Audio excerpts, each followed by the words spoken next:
जय श्री कृष्णा सा। आप सभी का आपके अपने चैनल आरजे भक्ति जोन पर स्वागत है। सभी को ऋषि पंचमी की हार्दिक शुभकामनाएं।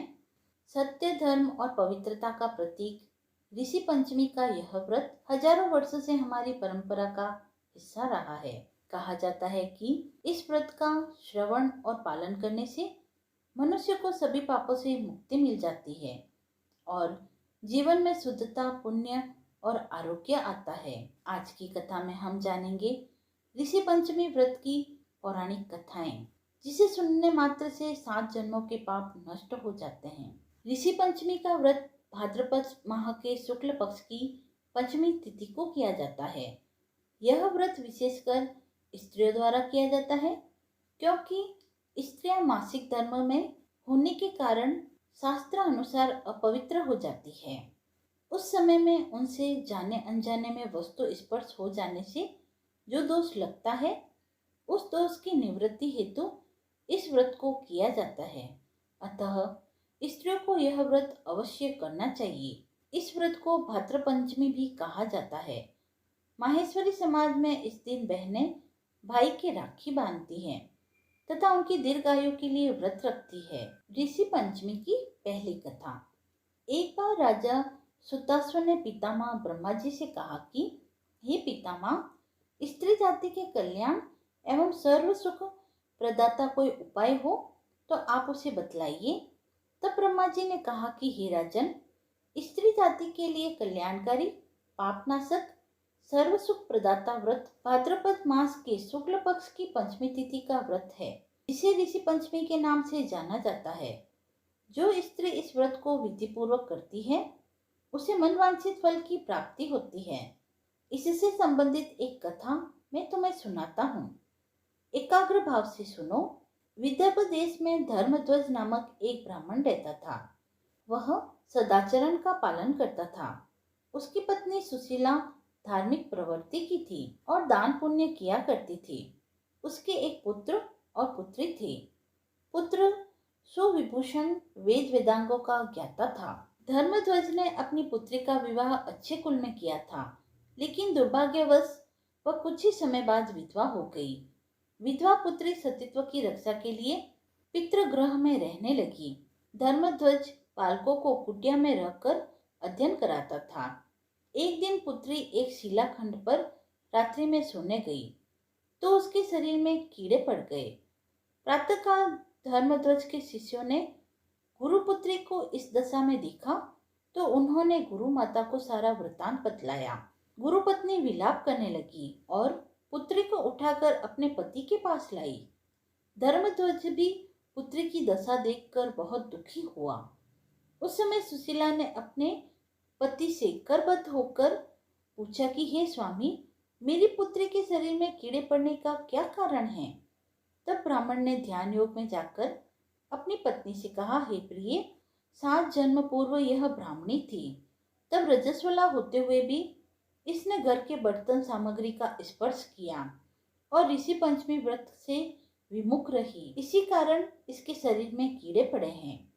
क्योंकि शास्त्रों में रजस्वला स्त्री को पहले दिन चांडालिनी, दूसरे दिन ब्रह्मघातिनी व तीसरे दिन धोबिन कहा जाता है।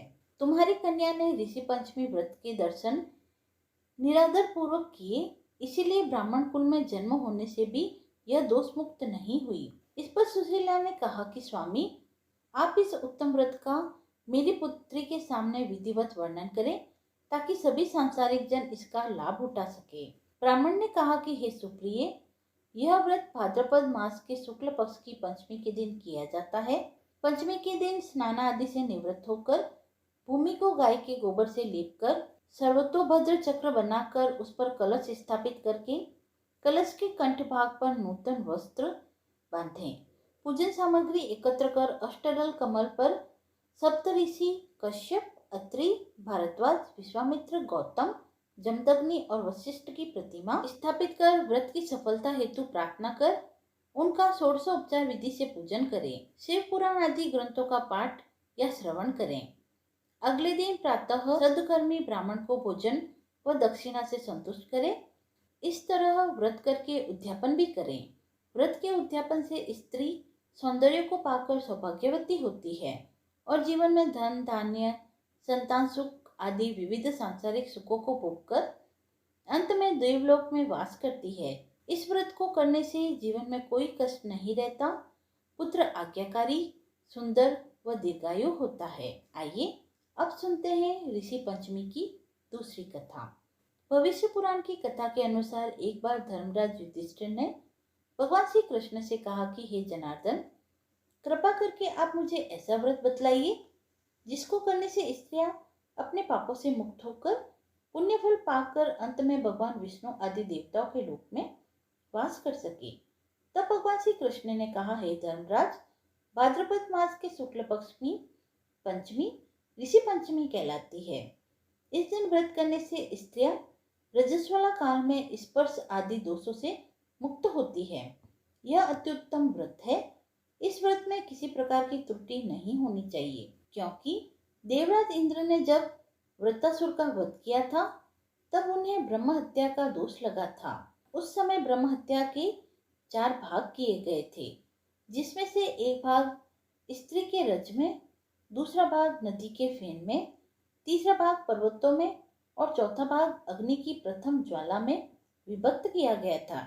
इसीलिए प्रत्येक वर्ण की स्त्रियां पहले दिन चांडालिनी, दूसरे दिन ब्रह्मघातिनी व तीसरे दिन धोबिन मानी जाती है। इन दिनों में किसी भी वस्तु को स्पर्श करना दोष माना जाता है। ऋषि पंचमी का व्रत करने से स्त्रियां दोष मुक्त होकर मोक्ष को प्राप्त करती है। अब इसकी कथा सुनो। विदर्भ देश में शयनजीत नामक एक राजा राज्य करता था। वह प्रतापी, यशस्वी, न्यायप्रिय था। उसके राज्य में सुमित्र नामक एक विद्वान ब्राह्मण रहता था। उसकी पत्नी जयश्री ऋषि कार्यों को करते हुए एक बार रजस्वला हो गई। रजस्वला काल में भी वह नियमित रूप से भोजन आदि का स्पर्श करती रही। समय आने पर पति पत्नी की मृत्यु हो गई। दूसरे जन्म में ब्राह्मणी कुत्या बनी व ब्राह्मण बैल बना। फिर भी तप के प्रभाव से उन्हें पिछले जन्म की बातें याद रही। वे दोनों अपने ही पुत्र के घर में पलते रहे। श्राद्ध काल आने पर ब्राह्मण पुत्र ने अपने पिता की श्राद्ध तिथि के दिन विधिवत ब्राह्मण भोज कराने के लिए अपनी पत्नी को स्वादिष्ट पकवान बनाने को कहा। उधर पुत्रवधू ने खीर, पूड़ी आदि स्वादिष्ट पकवान बनाए। दुर्भाग्यवश खीर में एक सर्प ने विष उगल दिया। यह दृश्य ब्राह्मणी अर्थात जो कुतिया की योनि में थी उसने देख लिया। उसने विचार किया कि यदि ब्राह्मण भोज करेंगे तो मेरे पुत्र को ब्रह्म हत्या का दोष लगेगा। ऐसा विचार करके उसने खीर को झूठा कर दिया। अकस्मात पुत्रवधू ने यह सब देख लिया और उसने कुतिया को कोठरी में बंद कर बुरी तरह से पीट कर उसकी कमर तोड़ दी। फिर दूसरा भोजन बनाकर ब्राह्मणों को यथाविधि भोजन कराया गया।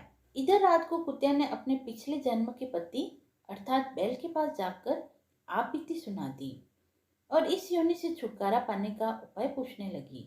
भाग्यवश ब्राह्मण पुत्र उन दोनों की बातें छुपकर सुन रहा था। बैल बोला कि हे प्रिय, तुम्हारे ही दोषों के कारण ऐसा हुआ है और मुझे भी उन दोषों के कारण बैल बनना पड़ा है। ऐसा कहकर उसने अपने पिछले जन्म का वृत्तांत उससे बताया और कहा कि इस योनि में भी तुम्हारा स्वभाव नहीं बदला, क्योंकि कुतिया का स्वभाव ऐसा ही होता है।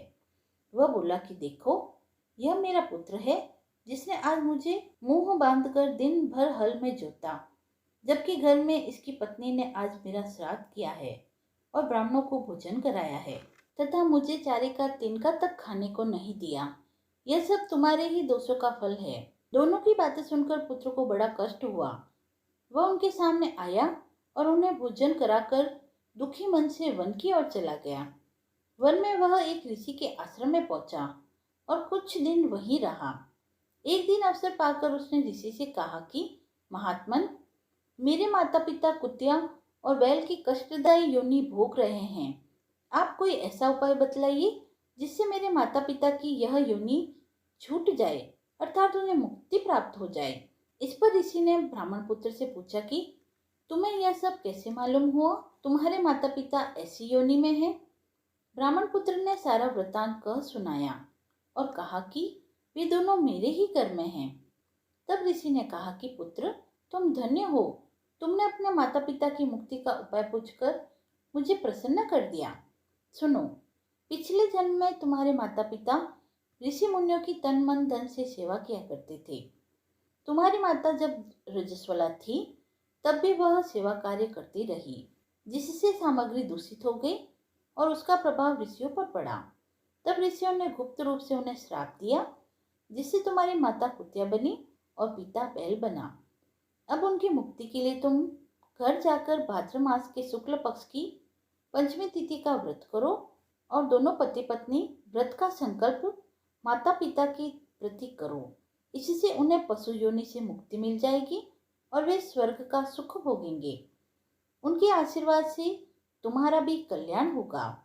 ब्राह्मण पुत्र ने घर आकर ऋषि की बात अपनी पत्नी को बतलाई, तो दोनों ने परस्पर सहमति से ऋषि पंचमी को श्रद्धापूर्वक व्रत किया और पुरोहितों के माध्यम से व्रत का संकल्प माता पिता को प्रदान किया, जिसके प्रभाव से ब्राह्मण पुत्र के माता पिता पशु योनि से मुक्त हो विमान में बैठकर देवलोक को गए। भगवान श्री कृष्ण ने युधिष्ठिर से कहा कि हे राजन, जो स्त्री इस व्रत को श्रद्धा पूर्वक विधि विधान से करती है, सप्तऋषियों का पूजन भक्तिभाव से करती है, वह रजस्वला दोष से मुक्त होकर धन धान्य पुत्र पौत्र का सुख भोग कर अखंड सौभाग्य को प्राप्त करती है। इसीलिए स्त्रियों को यह व्रत अवश्य करना चाहिए। यह व्रत विशेष रूप से स्त्रियों के लिए ही है। पितरों की तृप्ति के लिए भी यह व्रत स्त्री पुरुष कर सकते हैं। इस व्रत का फल अनेक तीर्थों के फल से भी बढ़कर है। यदि आपको यह कथा पसंद आई हो तो इसे लाइक, शेयर एंड सब्सक्राइब करें, ताकि हमारी अगली आने वाली कथा आप तक सबसे पहले पहुंचे। अगले वीडियो में फिर मिलेंगे एक नई पौराणिक कथा के साथ। तब तक के लिए धन्यवाद।